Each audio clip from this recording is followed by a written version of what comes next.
Before I get into this video, I want to point out that yes, this video is going to be much longer than any of my normal videos or videos in the past. Since I actually started growing on this channel, I've gotten countless comments just asking me to do longer videos. I want longer videos. We need longer videos from you, senpai. Typically, I do like 3 to 4 minute long videos, maybe 5 to 6 minutes maximum, but today I want to try and do a longer video for once, especially for a discussion much like this. I think that's definitely fitting, so go ahead, make sure you tell me in the comment section below which one you prefer, and nevertheless, let's go and get right into today's video. True Spriggans. The Spriggan 12. Zeref's elite army of mages who were built up to be this absolutely unstoppable force that would cause Fairy Tail, in the grand scheme of things, to cower and defeat. However, as we've progressed throughout this arc, the ideology in a way has been completely and utterly squashing, as the Spriggans have all been, for the most part, complete and utter fodder. I mean, like, when it does come down to it, this arc has quite literally been the singular arc that stands out amongst all the other arcs for one-shots. Like, once Alvarez ends, I'm pretty sure that we can all walk away with the common knowledge that so many of the Spriggan 12 were either one-shot or just absolutely destroyed within a fight against the opposing side. Now that I think about it, that actually goes for a grand majority of the Spriggan 12 who have been beaten so far. We've seen basically every single character who has been lost get taken out in a one-shot kind of fashion. For starters, one of the biggest one-shots that we've seen throughout the entirety of the Alvarez arc, and possibly you can even argue by far throughout the entirety of Fairy Tail, has to go down to our man God Serena. Like, bro, he was like in and then he was just out the next chapter. In a way, I kind of feel as if Hero wasted his character in a way. He had just so much potential, in my personal opinion. Like, this man had 8 separate Dragon Slayer Lacrimas. He could have been a Dragon Slayer of absolutely immense power, yet we just saw Acme get absolutely viciously lay into him with one shot to the abdomen area. By far one of the most renowned one-shots within this entire arc, and debatably within the entirety of Fairy Tail. Another notable one-shot that we've seen come out of Alvarez has to go to Nineheart. Yes, Nineheart. To say the very least, this character was completely and utterly obliterated. Back in chapter 500, when he intervened on the whole fight featuring Natsu, Lucy, Demaria, and Brandish, he made one of the biggest mistakes that we've ever seen throughout the entirety of Fairy Tail. We saw him come in, and for a second there, he looked like he was about to shake things up when we saw Brandish having no effect on him, but then we saw Natsu just plow right into him, and with one punch, he was taken out, and I doubt that we'll be seeing anything from him for a while, if not the entirety of the remainder of this arc. Now, this one is arguably a one-shot. You could say that this is definitely a one-shot, seeing as we really didn't see much out of this character up until this point in time, but then again, you could argue for the opposing side, but when it comes down to it, in my personal opinion, I would not consider this much of a one-shot, as this character was getting just brutally shut down. Nevertheless, we saw Invel get annihilated by Gray after the supposed death of Juvia. Now, I gotta give it to Invel here. For a while there, Invel was definitely putting up a really good fight in the grand scheme of things. We saw him causing Gray and Juvia to fight to the death, where we almost saw the death of both Gray and Juvia via suicide, because neither of them wanted to kill one another. But then, as we know, Juvia went on to save Gray's life through a blood transfusion, one of the saddest scenes throughout the entirety of the Fairy Tail manga, in my personal opinion. But later on, she would go on to just, be saved by Wendy and whatnot. Nevertheless, following the death of Juvia, Gray completely and utterly annihilated Invel. It was one of my favorite one-sided fights throughout the entirety of this arc. However, it was still kind of disappointing to see Invel shut down so badly, especially when he pulled out that ice armor and almost countered Gray, but Gray just got the head on him and he just absolutely destroyed him hands down. Much like the case of Invel, this next one you could really consider to be a one-shot, but then again, you could argue against it being a one-shot. In my personal opinion, I really consider this to be more of like a character getting brutally taken out of the battle, and that has to go to Demaria. Now, Demaria was supposed to be this insanely strong character. She has control over time, uses God Soul takeover magic, and we even saw how ruthless she was when she went without batting an eye and sliced Brandish with a knife for betraying Zeref. But when it comes down to it, Demaria made a big mistake by taking Natsu and Lucy captive. While she was trying to torture Lucy, she was completely shut down by Natsu, who within the blink of an eye absolutely destroyed Demaria. And she even said that what he did was completely inhuman and was only to be expected out of something like a demon, which, as we know, followed with the revelation of END, one of my favorite parts of this entire arc, hands down. One of the most controversial defeats on the side of the Spriggans definitely goes towards our man Larcade, the son of Zeref and Mavis, and what I like to refer to as the hentai mage. Now, some love him much like myself, others hate him after what we saw with Sting Spriggan, giving him a run for his money and defeating him in the grand scheme of things. This, again,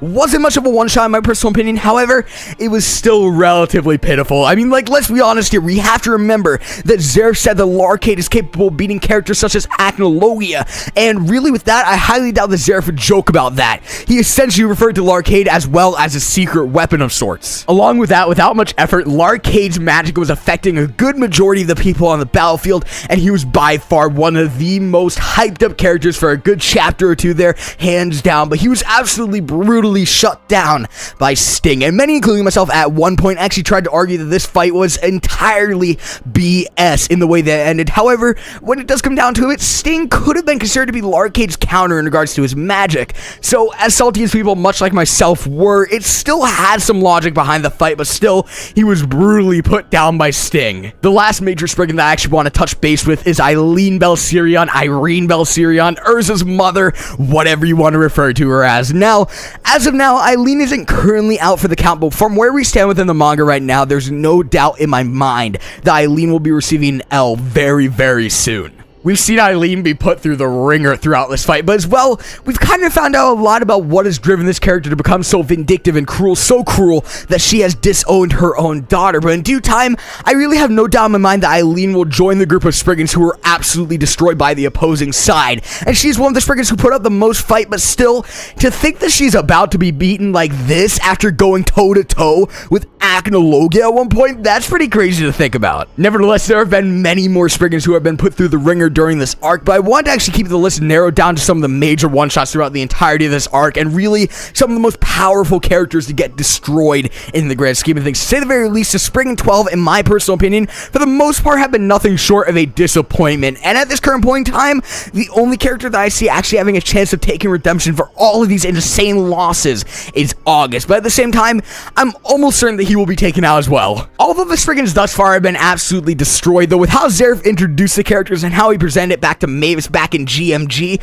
when he informed her about him building an empire with insanely strong mages piloting it, it almost feels as if this can't be all of these forged over that span of time, and when it does come down to it, I do believe that Zeref has something up his sleeve that he has yet to reveal to us up until this point in time. Now, a few months back, I actually saw a theory come out of another fairy tale theorist known as Nina2119, where in a video, she actually proposed the idea of some of the Spriggans acting as decoys, and that Zeref, in the grand scheme of things, is holding on to the real Spriggans, who are the most powerful of what we've seen out of the Spriggans. With this, she pointed out the original silhouette that was actually shown of the Spriggan 12, and when you look at it and compare it to all of the known figures of the Spriggan 12, there are just two that really don't match any of the known Spriggans. Thus far, with the performance of the Spriggans and knowing how Zeref generally is, I definitely could consider this to be a possibility in the grand scheme of things. And as for who the decoys are, well, if we take a look at the original silhouette, I've actually boxed in the two characters that don't look like any of the known Spriggan 12. As far as the decoys go, I'd like to think one would be Nineheart, seeing as we can't really make out any of the bodies to be his,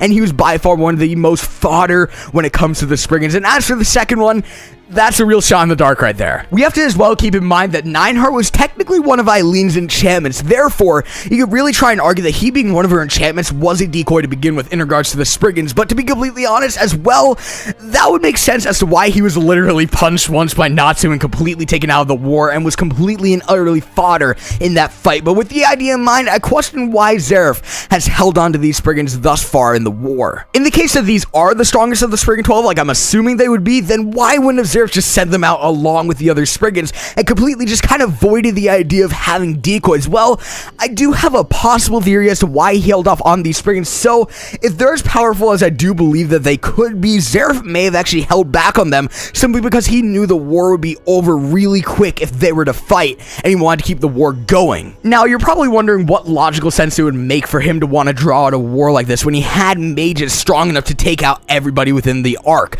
Well, as much as this theory doesn't really make much sense, maybe he had faith in Natsu actually putting an end to his existence once and for all. Now, Zeref has been immortal for over 400 years, and we've seen him make some really risky plays within this war, to say the very least. Example being when he was hunted down by Natsu and allowed for a one-on-one fight to take place between the two, even though he had hundreds of thousands of troops at his beck and call, and even Invel on his side as well. Back in Tenro, we can as well recall Zeref actually saying that Natsu was not strong enough yet during their encounter to kill him. Maybe he he knew that attacking Fairy Tail in the grand scheme of things would lead him in return to attacking Natsu, and if Natsu was strong enough, or maybe was even capable of tapping into the power of END, he would have actually been able to putting an end to Zeref's life. So with that in mind, with Zeref being knowledgeable of the hidden Spriggans' powers, he reprimanded them from joining in the war with a goal of dying himself. There are flaws with this reasoning, however, seeing as Natsu did fail to kill Zeref with the remainder of Ignil's power, which Zeref obviously was not expecting in the grand scheme of things, and at this point, the only thing that's really going for Zeref would be END, who was created by the sole reason for slaying Zeref. Now, this could be a reason why we haven't seen the hidden Spriggans, if there are any. However, I still don't see it to be a likely anecdote to all the flaws with this theory. But when it does come down to it, with how much of a disappointment I've seen the Spriggans to be thus far, I'm really hoping that if this theory does prove to be true, and there are hidden Spriggans that essentially are Zeref's secret weapons within this war, I'm really hoping that we can expect a lot out of them with the strength and whatnot. What would be really cool is if these remaining Spriggans are actually the strongest of the Spriggans, simply because they are made up of some of Zeref's more recent creations from Etherion, or essentially Etherion demons, much like Natsu and the Tartarus demons themselves. Now, I don't know how likely this is, but if that were to be the case, then we can look forward to a lot in regards to these characters, if they are any. I'm really hoping, though, that in the grand scheme of things, that what we've seen thus far isn't all that we have in store for us in regards to the Spriggan 12, because if that's the case, then in a way I could very easily say that the Spriggan 12 have been extraordinarily pitiful. This is really a way, in my personal opinion, for Zeref and Alvarez to get a redemption in a way, and possibly even an edge on Fairy Tail within this war. Nevertheless, what do you guys think about this theory? Is it possible that Zeref has secret weapons of sorts in the form of Spriggans that we are yet to see, and that some of the Spriggans could have even been decoys at this current point in time? Don't forget to like this video if you enjoyed. Subscribe if you're new. Peace.